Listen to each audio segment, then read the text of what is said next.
मध्य प्रदेश में लंबे वक्त से सत्ता का रास्ता तलाश रही कांग्रेस पार्टी आगे आने वाले वक्त में क्या बड़े फैसले लेने जा रही है।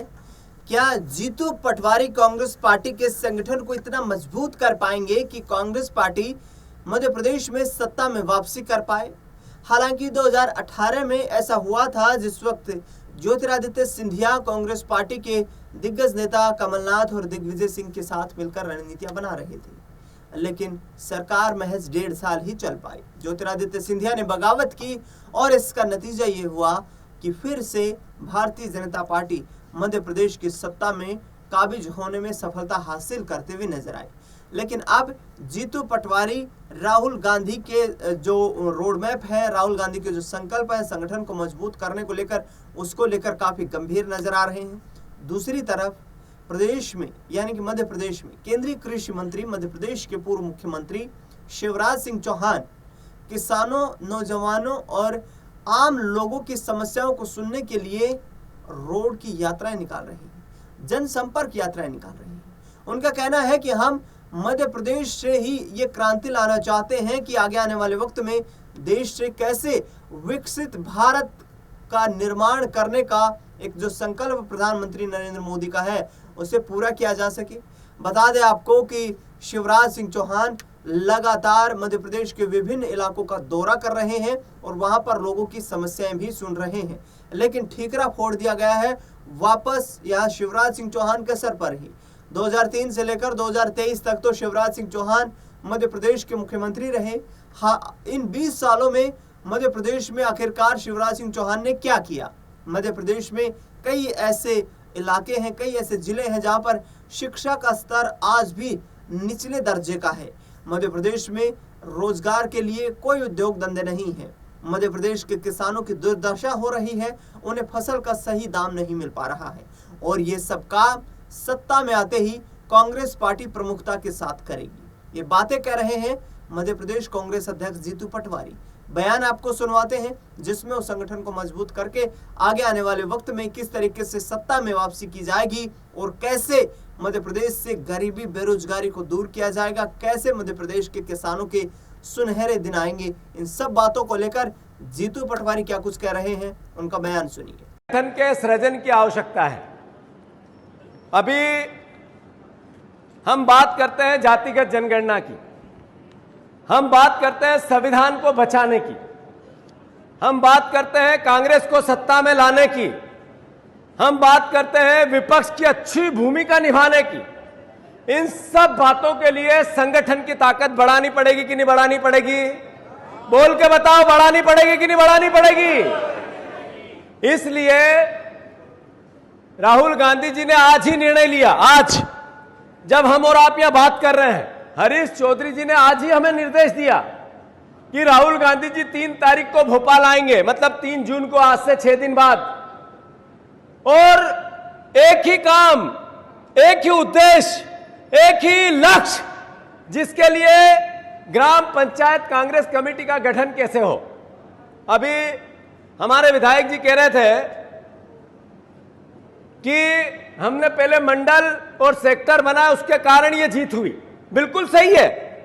कांग्रेस पार्टी को 40% वोट मिला, भारतीय जनता पार्टी को 47% वोट मिला। इससे पहले 39% बीजेपी को मिला था, हमें तब भी 40% मिला था।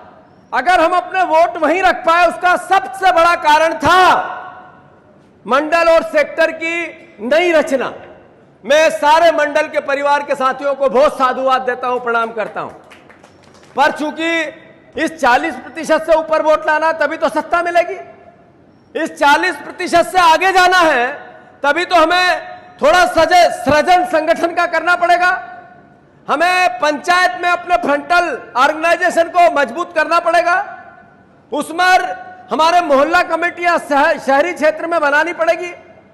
इसके लिए कांग्रेस पार्टी ने निर्णय लिया है कि हमारा ब्लॉक अध्यक्ष जो बहुत मजबूत होना चाहिए, और ब्लॉक अध्यक्ष जनता की पसंद का, कार्यकर्ताओं की पसंद का होना चाहिए। और फिर ब्लॉक अध्यक्ष जिसकी रिकमेंड करे उसी को विधानसभा की टिकट मिले, इसका भी प्रोविजन होना चाहिए। सही है कि गलत? और फिर जिला अध्यक्ष की भूमिका क्या हो? आज प्रदेश अध्यक्ष मैं हूं, हम बड़े नेताओं का एक पॉलिटिकल अफेयर कमेटी है, हम वहां से तय करते हैं कि कहां कौन चुनाव लड़ेगा पूरे प्रदेश में। हम 50-60 जगह सही निर्णय लेते हैं, पर 40 जगह हम भी घाटे में रहते हैं, हमें पता नहीं होता है कि जमीनी हकीकत क्या है। अगर सही चयन प्रत्याशियों का होगा तब उसके लिए पाइपलाइन बनानी पड़ेगी।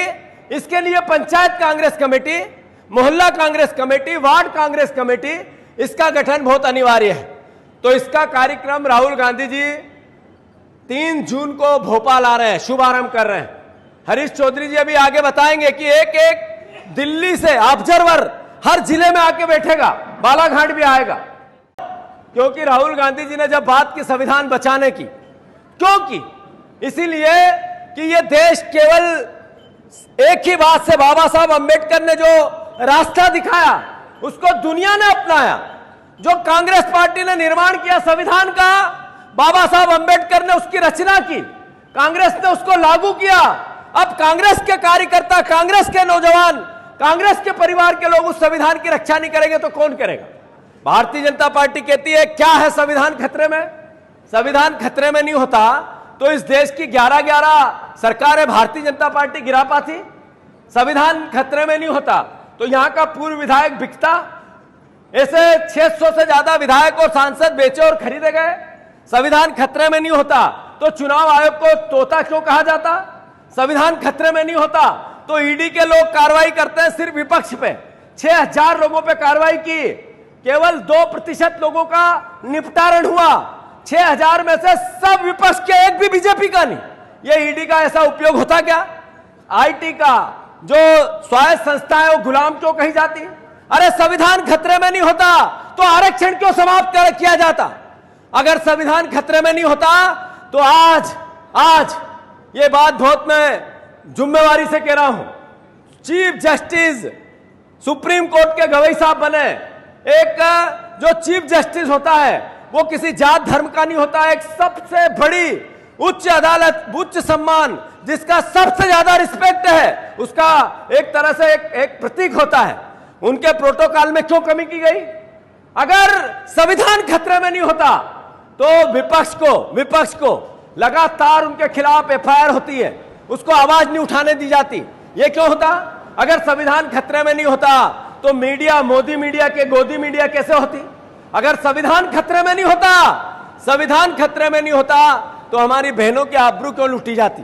4-4 बेटियों को रात भर उनके साथ अत्याचार, अन्याय होता रहा यही इसी जिले में। अगर ये सब संविधान खतरे में नहीं है तो क्या है?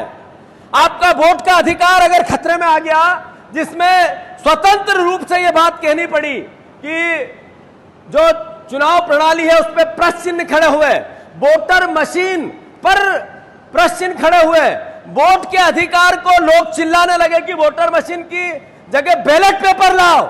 यह संविधान खतरे में नहीं है तो क्या है? इसलिए संविधान की रक्षा अगर कोई करेगा तो कांग्रेस का एक साथी करेगा। और क्यों करेगा? हम ही थे जिन्होंने देश की आजादी में सैकड़ों साल लड़े, हमारे पूर्वज लड़ते रहे, पता नहीं था कब देश आजाद होगा, पर जब देश आजाद हुआ तो उसके बीच में कई पीढ़ियों ने शहादत दी। हम ही थे जिन्होंने देश की आजादी के बाद, हमारे राजू जी, इंदिरा जी और कई परिवार के लोगों ने शहादत दी।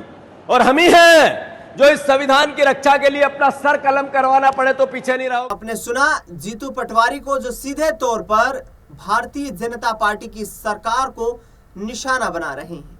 दूसरी ओर आपको बता दें कि जीतू पटवारी लगातार ये भी कह रहे हैं कि मध्य प्रदेश में भ्रष्टाचार चरम सीमा पर है, जिसका खुलासा खुद केंद्रीय मंत्री ज्योतिरादित्य सिंधिया ने कर दिया है।